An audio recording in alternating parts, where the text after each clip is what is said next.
Hi everyone, this is Akash. I'm a part of Living with Gravity, and today we have with us a very passionate personality who's newly ventured, I would say, into a venture which is something different than what she used to do earlier.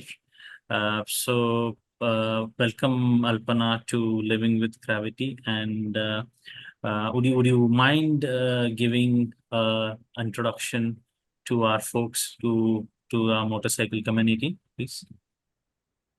Yeah, thanks, Akash. Thanks for having me.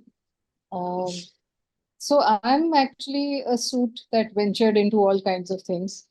Went to IIM Ahmedabad, earlier batch. Um, worked as head of marketing for Tanishq, worked in the US. Being a professional, I used to run a branding firm, which was one of the top rated branding firms in the country. We were actually the top for 2 years, and then we were in the top three by brand equity and Economic Times. And then I think I've mentored too many startups that did fantastically well. So one was Nika, one was Carrot Lane, a few others that I was involved with.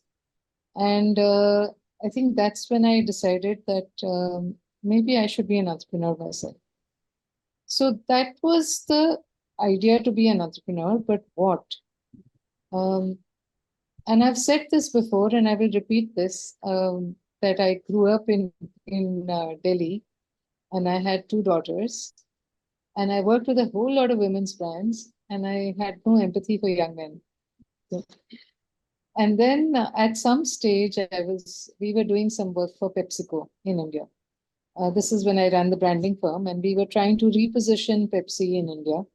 And at that time, I must have met or stalked or researched over 3,000 young men across the country.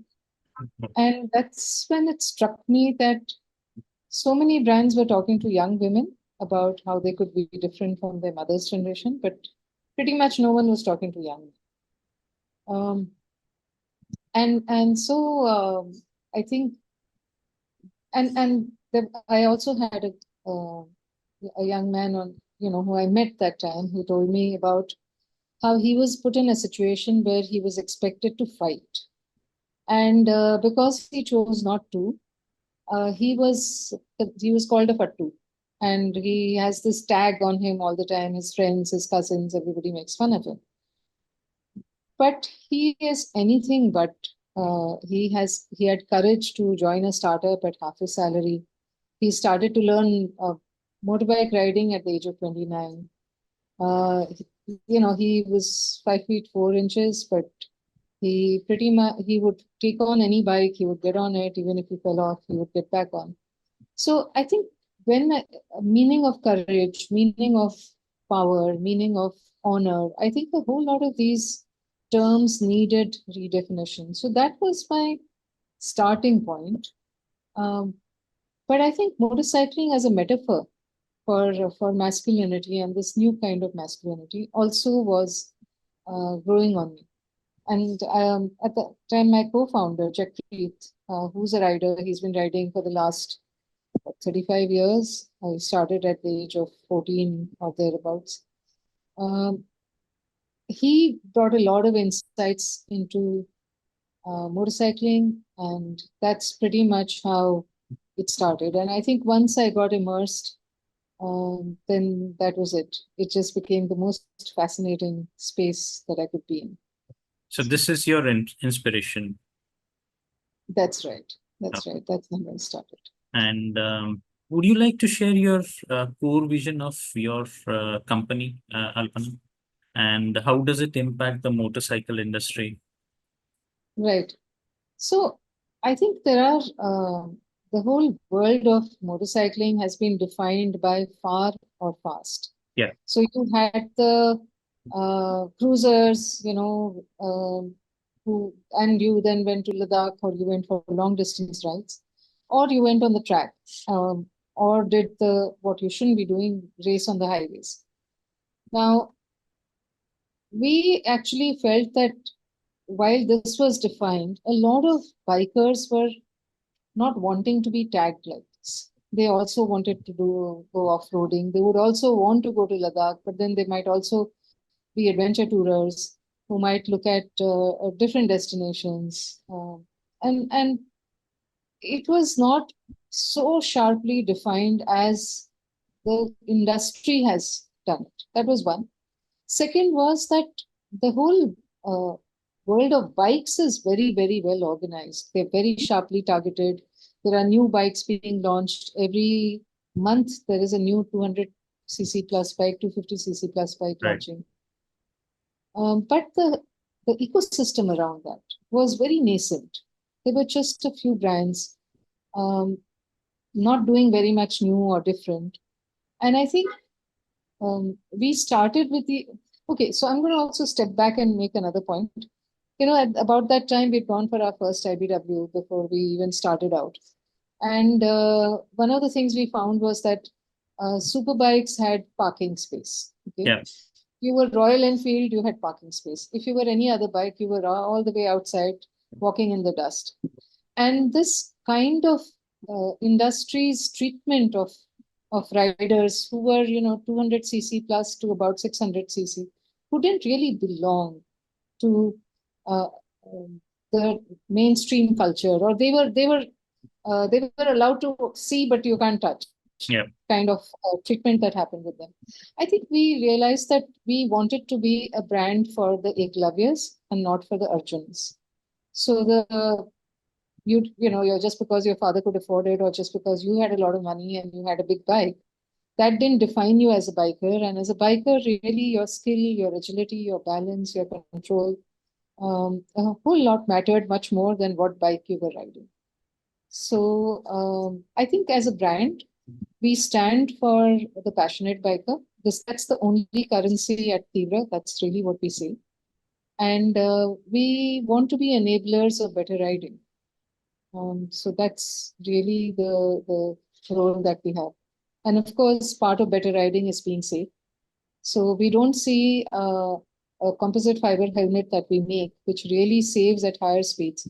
We don't see that as a safety feature. Of course, it's very safe. We see that as being an enabler for you to do a lot more as a Yeah. rider. Yeah, got it. And how will you define your key strategic goals for Tiivra for next 5 years? What do you see yourself So pushing? clearly, the first is that we need a certification. So we're in the process as we speak at an international lab. We're trying for a good certification. I won't say which one. Yeah. But we hope to get it because we have a great product. I think once we have that, we really have a few trajectories. One is, I think world domination has been the dream from the beginning. So, Yeah. um, you know, definitely want to be a global brand.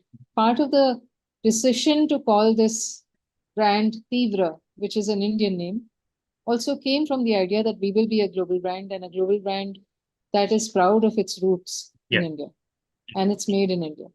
So that is something we want to be. And, it's not that tough. We have already been getting inquiries from different parts of the world. And I think most helmets really are made in China. So the industry is ready for an alternative to China, particularly if it's composite fiber and if it gets a certification. So I think that's one dream, to be global. The other dream is to be a brand for young men.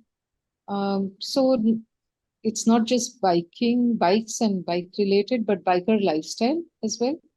So that's really another trajectory for growth as well. So these are two that we are exploring right now. Great. And how will you differentiate your brand with the competitors? How do you? Yeah. So, well, you're one of our customers, so you know. Yeah. I think all our products are differentiated. At Yeah. some level, there is the performance aspect of composite fiber is, Yeah. of course, way One. higher. Yeah. Even within composite fiber, there is a typical glass fiber, which has a 70% resin to 30% fiber ratio. We have actually got a missile grade material where you have 70% fiber and 30% resin. So this makes for a very light, very, very strong helmet. So that's so we are very, very deeply involved in every choice we make about the product. We want to make sure that we're giving the best helmet to our customers. Apart from helmet, the apparel and gear, the other gear that we have, such as gloves and so on, that's really comes from the brand philosophy that bikers are invisible Yeah. to four-wheeler riders, Yes. to four-wheeler drivers, and therefore bikers must stand out. They should not blend in. And so everything we do is about standing out. So a lot of our designs are, indeed, I'm wearing one of our jerseys. Yeah. But a lot of our designs are, that they don't allow you to blend in. Yeah. They really ensure that you stick out. Yeah. And that's the brand's philosophy for our riders. So, One of them I can see is the color of the helmets, which I think you're the first ones to differentiate yourself in terms of colors, because normally no one has put in the golden color on the helmet till now. And basically that is one of the aspects that differentiates yeah, your brand from the others. yeah. So we developed this with Nippon. We actually, I think, must have done about 8 months of research Yeah. on this. Yes. And finally found a color which was optimal. So whether it was, see, black washes out at night, Yeah. right? You can't see it at night. And white and bright sunlight is invisible. It works at night, but in daytime, it can wash out completely. So we found a color that would work across both day and night. It's within the high visibility spectrum, but within that, one, we created the gold, so it had that extra sparkle, and therefore it's visible at a further distance than a flat color. And the second is that we had the reflective spoiler. The reflective spoiler is absolutely amazing. Yeah. Because you can see it from a distance. If you see it at night, you will know that you can't be invisible on the street. Of course, now we have some other colors. We had so much consumer rider pushback on saying we don't wear gold, we don't wear gold. We held out for a very, very long time. Yeah. But I think we finally realized that we will only hold on to our gold spoiler, the reflective spoiler. And I still wish that gold was the only color we go with, but a lot of riders just want black. Yeah. Or just white. So that's So right. can you also touch base with the innovative technologies, because there must be a lot of research that goes behind the scenes, right? So whether it's a Yeah. using composite fiber, or Okay. would you like to have touch base? Yeah. So, we realized that a helmet has 49 parts in Yeah. the assembly. And we made our first helmet, and that was a total dud. Okay. We designed it. We had a big launch that we planned in Bombay. We took a huge hangar, where films are shot, massive place. And we called our community. We had about 100 odd riders who came, plus we had media, press, everyone. And when we decided on composite fiber, we didn't realize that this is not a product that the industry understands. Yeah. Okay? We thought we could design something ourselves. We can then go to a third party, they can make the molds, and we'll get a helmet. But unlike injection molding, composite fiber molds are typically made from carbon fiber or from glass fiber. And these molds are used for making 100 units, and after every 100 units, they're retired and a fresh set of molds is made. That works very well when you're making missiles or torpedoes or even parts of the Chandrayaan rocket, as our current manufacturer has done. Because finishes are not important. The thing's going to blow up in any case, so nobody really cares how glossy it is, how surface finish is precise. What happened with our helmet was that we had a lot of plastic parts. The vents, the chin vents, the visor, the beading. And when you have a helmet, a mold that deteriorates from number 1 to number 100, our first maybe 10 or 20 helmets were perfect. But the 30th, the 60th, the 80th, the 100th one would get gaps between the visor and the beading. The spoiler hole would not be perfectly aligned. And there were issues of that kind of precision. Yes. So while the shell was brilliant, this is what got us stuck for the Yeah. longest time. So we went back, we took everything back. We didn't even launch this. And we launched a second set of molds. And we went back uh, to the drawing board. We made everything from scratch and we launched a second set. When we made the second set, we at that time decided that we will now make them from carbon fiber, but we will not make 100 pieces. We will make only 20 to 25 pieces. So we worked with another manufacturer. We also realized that the entire helmet industry doesn't understand composite fiber. So we had to get a composite fiber specialist. We made the molds there. The manufacturer who made the molds for us made 8 molds, of which 5 were a little off because I think they pulled them off uh, the oven before they had cured completely. So they were just a little bit off, and 3 were perfect. So when we started selling, we started seeing rejections, which were quite high. Yeah. And that's when we realized something was wrong. We went back and rechecked the molds. It's a expensive, massive process, and realized those molds were wrong. I think that's when we created a third set. So while we call this a 2.0, there was 1.0 that never launched. So that's why this is the 2.0. But we created a third set. These are metal molds. So every piece comes out exactly the same. This is not something that this industry does. Arai and Shoei do it. If you actually look at apart from us, there's only Arai, Shoei, and Duroc that only make composite fiber helmets. And if you see the kind of comments that Duroc has, Yeah. you will see the same kind of comments that we got, which is that, there's a gap, this is not fitting perfectly, there's whistling noise. So there are the same problems that we have. But we moved towards the kind of technology and the process that Arai and Shoei use by creating metal molds. And our entire process, re-engineering, has led us to this particular helmet. We are still constantly improving, and I'd love to get your feedback on the Yeah. helmet. But I think we now have a very good helmet. Of course, are we anywhere near the global names I've taken? I can say with 100% confidence that our shells are completely there.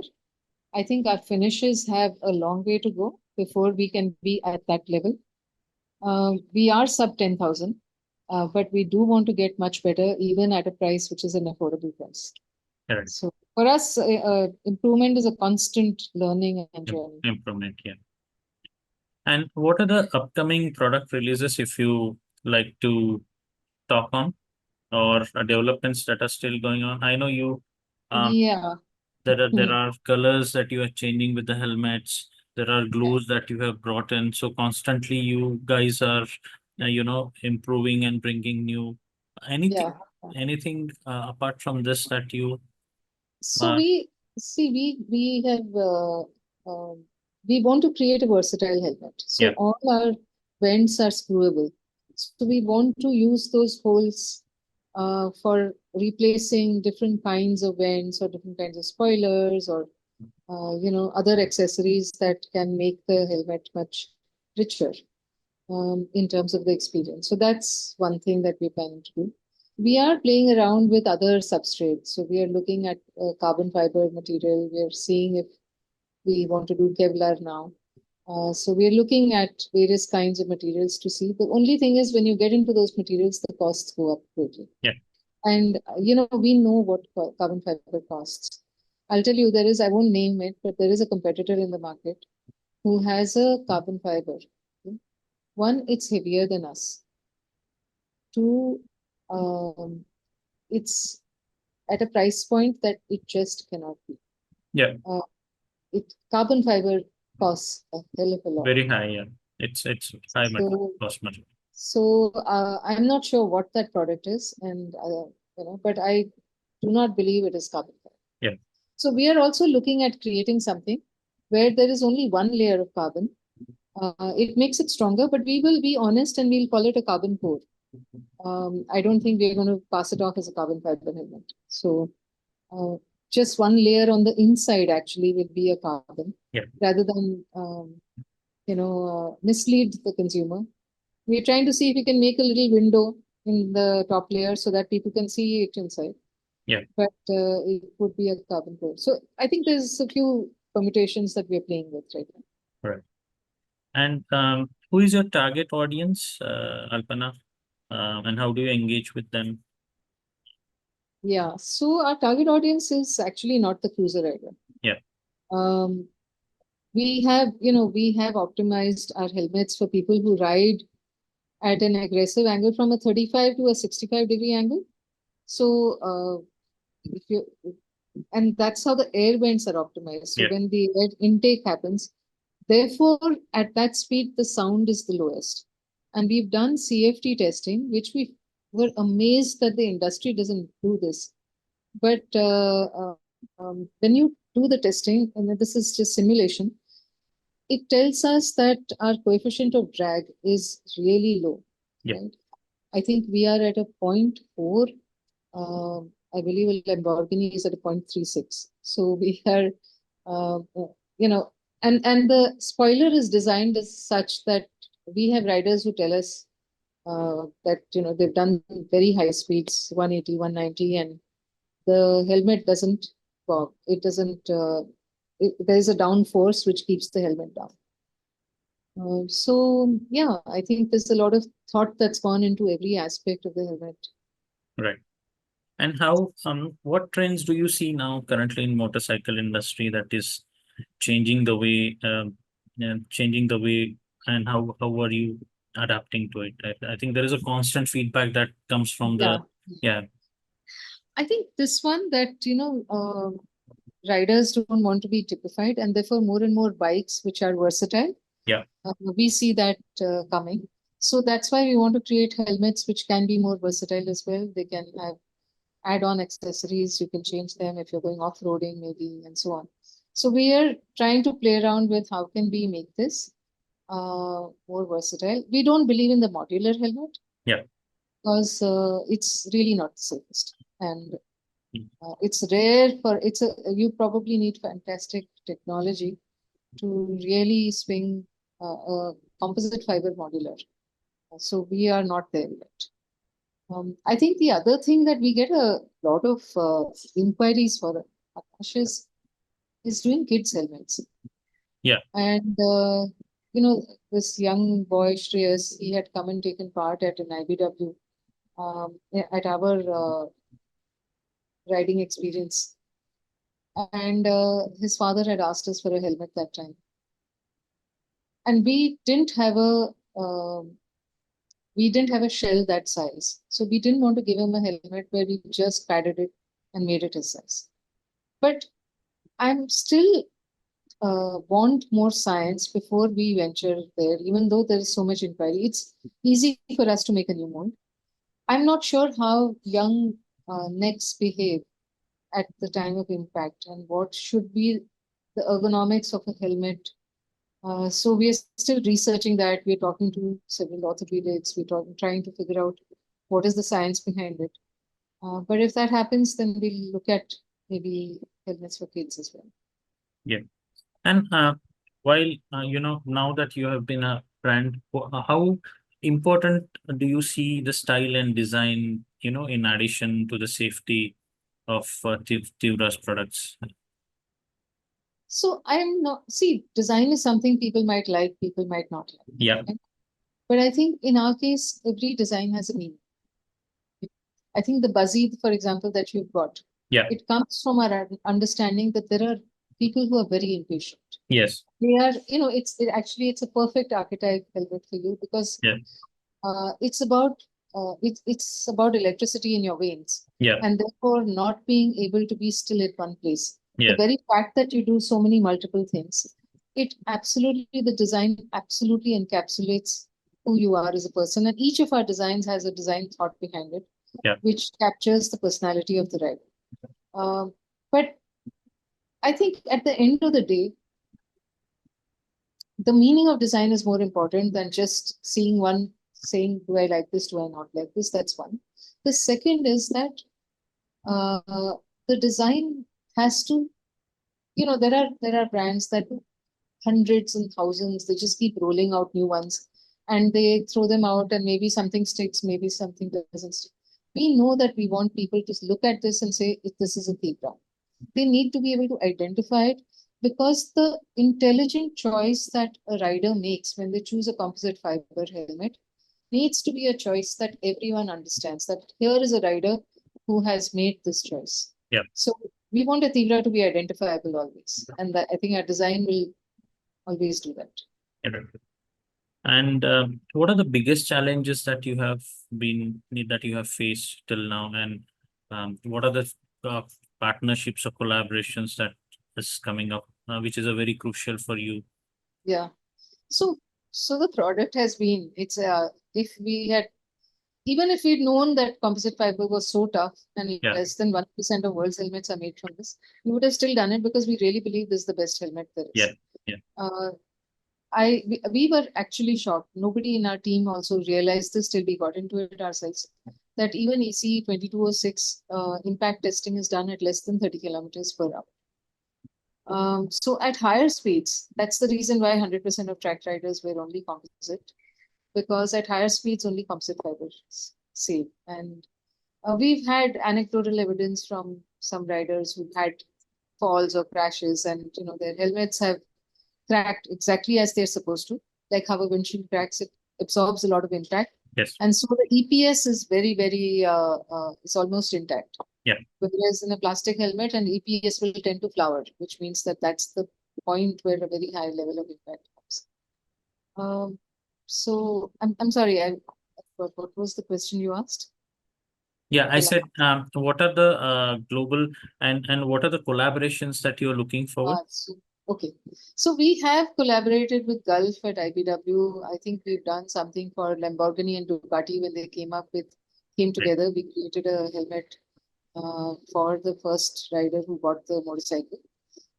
We are looking at several other collaborations that we can't talk about just now, or I'm superstitious about. Yeah. But I think we're punching above our weight. We are very small. We're a small team. But I think the way we see ourselves is that we will be a large global brand, and therefore we are only looking at collaborations that give us that kind of stature.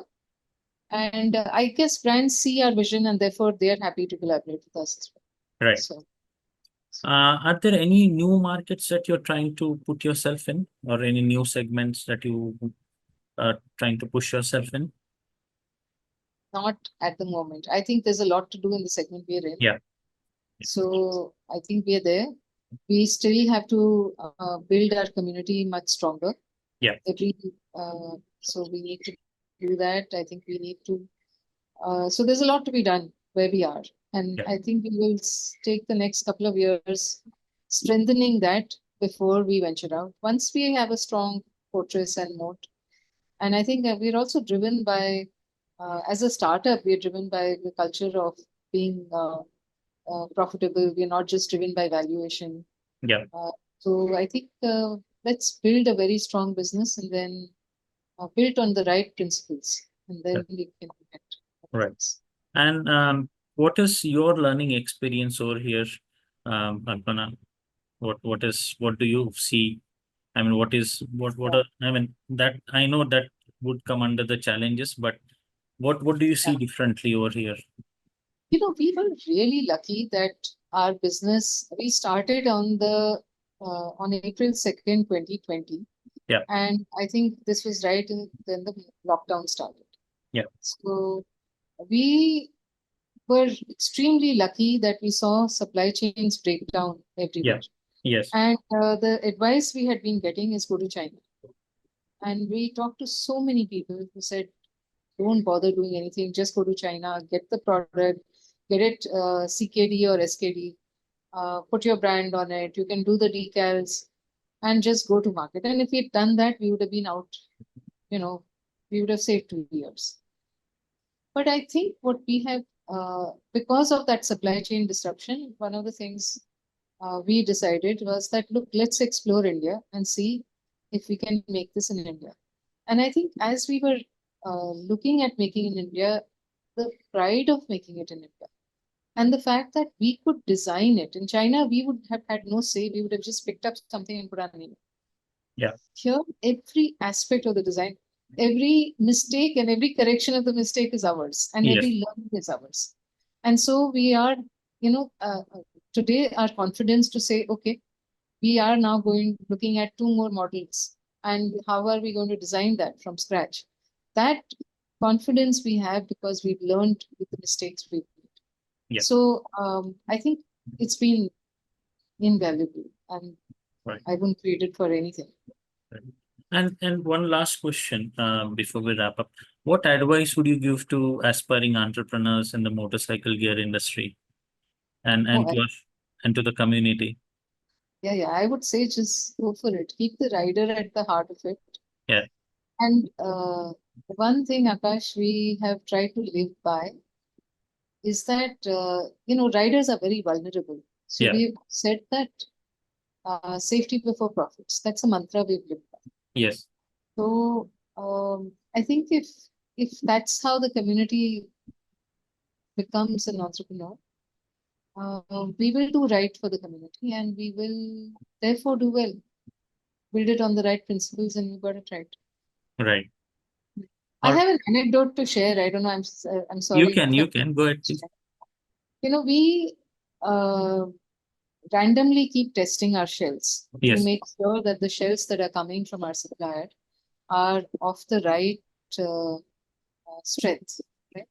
So when we randomly tested one shell, the readings were off the chart. They were still well within ISI. We could have sold it in India without a problem. But we have gone on saying we exceed ECE standards. Right. Okay? And they were way higher than ECE standards. So we decided that we're going to hold off all those products till we send it to a third-party lab, an NABL certified lab, and let's get a full testing done. And we are a startup. We don't have tons of money. Yeah. But this full testing, is expensive, and we went through the entire process again. And the team knew that if we didn't pass this test, we would recall all the helmets that we have been selling, and we would resend. And it would have cost us a lot of money, but we were prepared for that. Luckily for us, it was the machine that was that first tested was out of order, which is why the readings were off the chart. The new readings were all amazing again. So we were fine. But I think these are calls we've decided that we will make. And that's really, I'm hoping that that's what, will eventually help us build a very strong brand. Right. So I'd like to thank you for your time, Alpana, for coming on the Sunday and giving your important time to us. I hope best of luck for you. So in whatever you're trying to do right now, whatever partnership or collaborations you're trying to do, and let's keep in touch. Absolutely, and I wait to hear back from you on what we can do different with our helmet. But thank you so much, Akash. Thanks for this opportunity, and sorry to keep you waiting. No, that's okay. That's all right. All right. Okay. Thank you. Bye. Thank you.